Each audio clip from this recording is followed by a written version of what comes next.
இந்த விடியல் பயண திட்டம். அந்த விடியல் பயண திட்டத்தோட இன்னொன்னு சொன்னார். என்ன சொன்னார் தெரியுங்களா?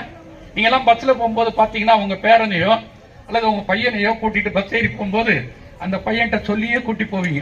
இல்லை கண்டக்டர் வயசு கேட்பாரு, 2.5 வயசுன்னு நான் சொல்லுவேன், நீயும் ஆமான்னு சொல்லணும்டான்னு சொல்லி ட்ரைனிங் கொடுத்து பஸ் ஏறி போயிட்டு இருக்கோம்.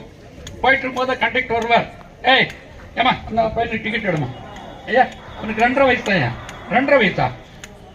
2.5 வயசா? ஆமா 2.5 வயசு. இல்லை இங்க வாடா, எத்தனை படிக்கணும் அவன் படிக்கிறத சொல்லிடுவான். ஏமா இந்த வயசுல எப்படி எவ்வளவு படிக்க முடியும், டிக்கெட் எடுமான்றான். இப்ப என்ன பண்ணிட்டா தெரியுங்களா தளபதி?